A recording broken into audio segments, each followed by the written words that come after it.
That's not an option. You gotta keep on keeping on. Life's a garden, dig it, you make it work for you. You never give up, man, that's my philosophy.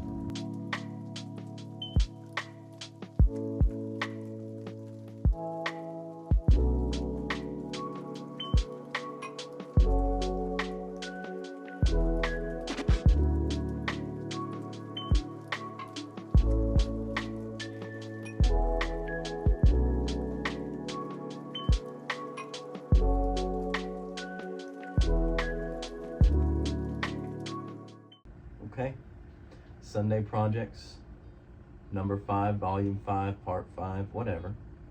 Today, I'm going to be putting some seeds in some trays to get it ready for the spring. And then just talking about what I've learned from all of this, from my little bit of gardening. So I hadn't done any before up until like not even a year ago, 9 months ago. And I figured, hey, I've learned something. Maybe somebody else wants to do this kind of thing too. And then I want to relate it back to life and to God, because this is my place. This is where I come to think about God. Just coming out here reminds me of God, and it's so nice. And this is like, this is like my thing. I put in the work for this, and I get to see it. So I just want to talk about that whole process and how that's impacted my life and what I've learned overall from all of this. So these are starters. This is a starting pot or starting tray. One thing that I've really learned doing this, because I haven't been doing this the whole time. I would start with something in a glass of water just to see if it would sprout, to see if it would germinate, and then I would just put it straight into the ground. But one thing I learned, and I learned this the hard way, is you have to have a plan, right?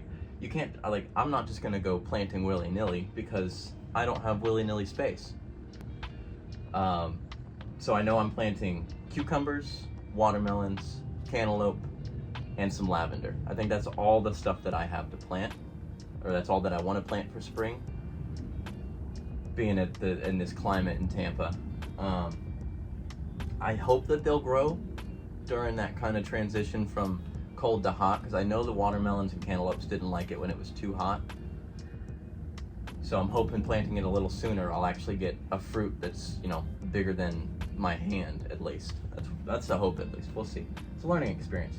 So plan it out, right?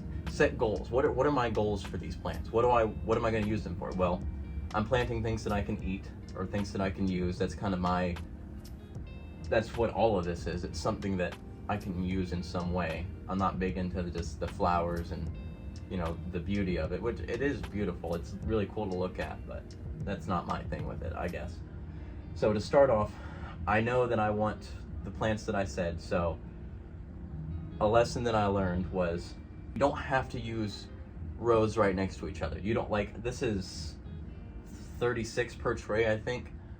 So I don't need that many. I definitely don't have the space for it, though most of them will end up dying. So what I'm thinking I want to do is let's do 6 of each at least, because through my experience I always have a couple that just don't make it, that don't germinate. So if I end up with 2 or 3 of each one, that's more than enough for me, and probably more space than I even have now.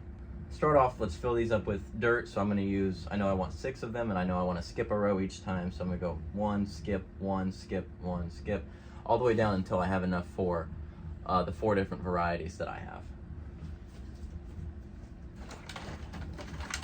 And I'm doing it inside the garden bed because I've learned my lesson so many times that stuff falls. Gravity exists, man. Stuff will fall through the floor. So I'm gonna do it on here to not make my neighbors hate me any more than they do.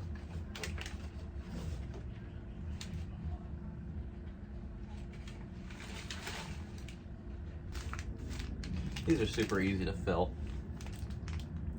Just throw a clump of dirt on there and spread it around and it'll find its way. Okay, so let's see. Let's get the seeds that I want.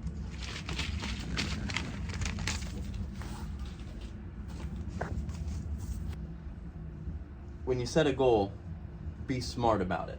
Make sure it's something you can do and it's something you will do, right? too big of a goal, you're setting yourself up for failure. Too small of a goal, and you don't feel like you've accomplished anything.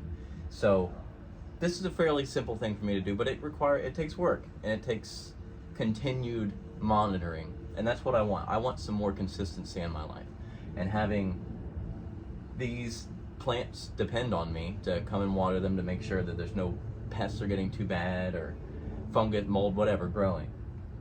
I want something consistent in my life. So that's my goal, is I want something that's fruitful, something that serves a purpose to me, and something that will require me to be more active in monitoring. And so I can't just be lazy and sit on the couch. You know, this is a big part of me just trying to be more than I was, be more than I am. So big or small, man, do something. Like I'm saying, like, get up and do something. Just be active in some way. Doesn't matter if it's, man, you could set a goal to brush your teeth 3 times a day. Like, just something so little, so simple, but it's that sense of accomplishment that you get when you've done it and you continue to do it that I think is where you learn your lessons. I think that's where you learn the most. And when you fail, if you fail to do it, you learn a lot from that too.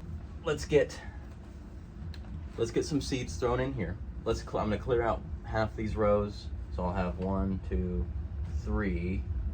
I'll have 3, so I need to fill up this one too. At least most of the way.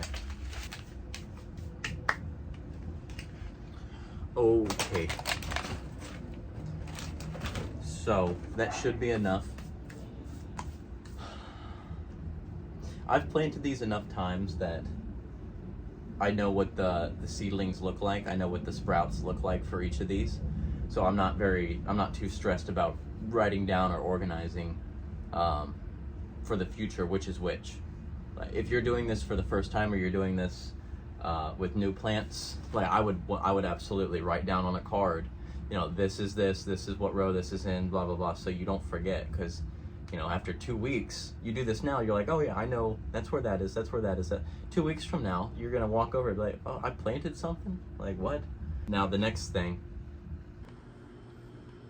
So planting the seeds, just to show you what I do, find something like this, something flat you can make a little hole with, but you're not gonna disrupt too much. Push it into the ground, give it a little turn, give it a little wiggle. It's about 1/2 inch. I know that's about as far as I want it to go. Take your seed, give it a little drop, put it in there, just lightly brush it over. Don't want to bury it, you don't want to press. And then when you're done with that, give it a good misting. You don't want to just pour water directly onto it, because you can bury the seed and displace it. And when you displace starters, when they're so fragile, like, that's just it. They're just done. So, job is pretty much done. It's a really simple, fast little thing you can do, but man, for that little bit of labor, to get the experience and to get the pleasure of watching those plants mature and then start to bear fruit because of God's just design, you know, it's so cool to me to get to see His work in action. Whether I'm having a terrible day, I'm stressed out, like whatever, I get to come out here and see my plants and just remember that even if it doesn't feel like it, God is there and God is working, and it's undeniable. Whatever your stance is on that for God and all that, that's, you know, that's fine. We can talk about it for sure. Let's talk about it in the comments. Sure, if you're open to it, I'd love to talk to you. But back to kind of talking about plans and locking in for the future.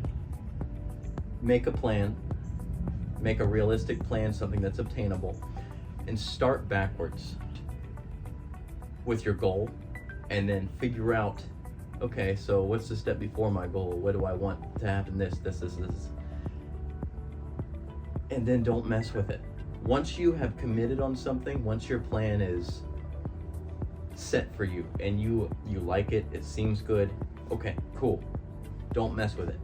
Don't mess with your plants. They don't like to be moved around. Don't mess with your plans. Your plans don't like to change, and that makes it so much harder for you, because then that's variables. You're adding things, you're changing things that you hadn't sat down and thought about.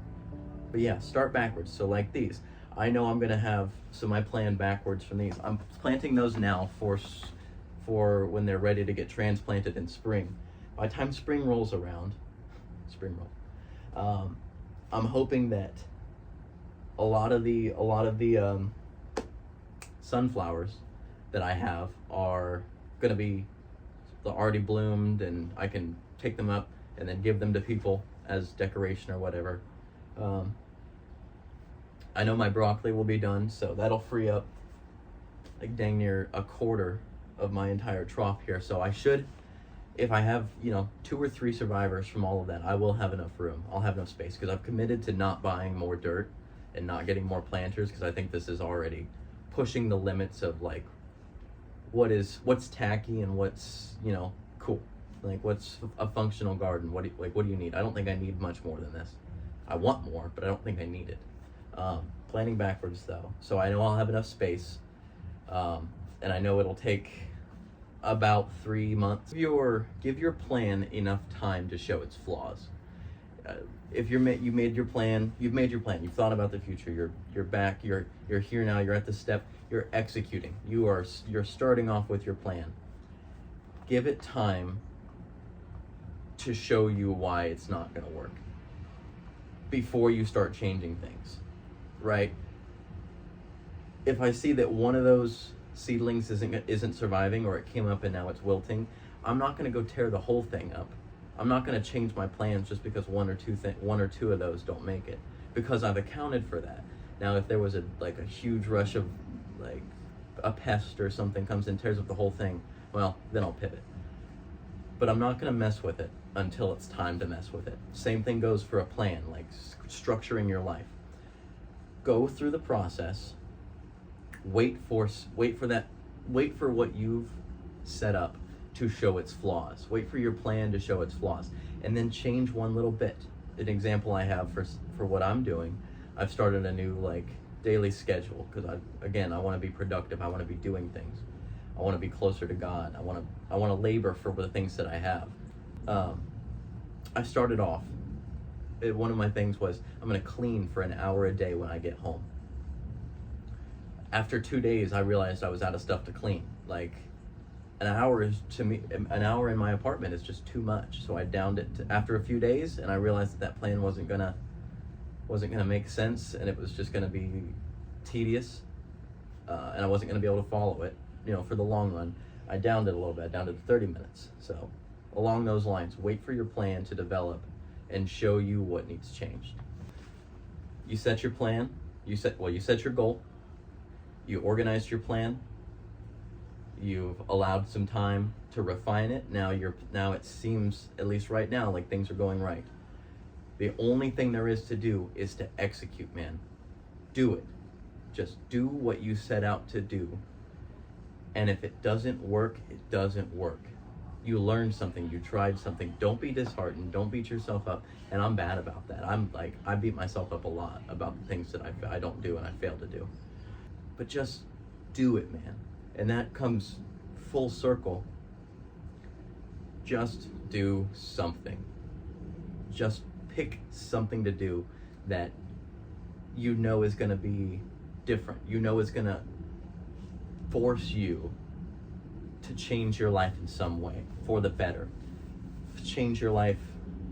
For you, it could be change your life to be better at makeup, to be a better carpenter, to be a better husband, to be a better dad. Those are great goals. Those are great aspirations to have. Make them realistic. Set, I want to be a great father, meaning I want to be at 9 out of 10 of my son's baseball games or something like that, or I want to take some burden off of my wife. So I'm going to make it a point that at least 2 days a week I'm going to do the dishes, or I'm going to do this for her. That comes around to, I want to be better. But now you've given yourself a goal. You've given yourself a direction to go, and you're not just aimlessly walking through the wilderness. It makes me think of scripture and just thinking about Jesus. Like, man, he knew all this was going to happen. He knew the whole thing. But he had a goal. He had the goal, and he knew it had to be done because he was the only one that was going to do it. And I don't know, makes me think, at least. Review and refine. Your plan is going, it's going well. Could it go better? If the answer is no, then you are not thinking highly enough. You are not looking far enough forward. If you think your plan is perfect and it's going exactly the way that you want it to, you're not doing enough. If that resonates with anybody, you have to refine what you're doing. It can always be better. Your workout plan could be harder. Your workout plan could be hitting different muscle groups, could be changing something. You get what I'm saying. But review and refine. And then after all that work is done, you're going with the process, trust the process. Man, be grateful. Just enjoy your work. Enjoy what you've done. Enjoy what God has allowed you to do. And I say that, I'm speaking for myself.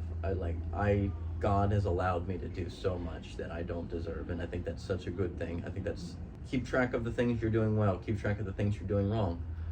It's really easy to get caught up in the thought process of, oh, I'm doing this, and this wrong. And that's all you think about is the wrong things you're doing. When on paper, had you been keeping track of the good things that you've done along with the bad, you'd look at that and say, more than likely, the good outweighs the bad astronomically. 10 to 1, 20 to 1, 50 to 1. You will be harder on yourself when you don't deserve it. People that care about you will be hard on you when you deserve it. You are hard on yourself when you don't deserve it. All the time. Maybe you do deserve it. Maybe you're an asshole. Then in that case, be hard on yourself. Fine. I'm just rambling. All right. That's it.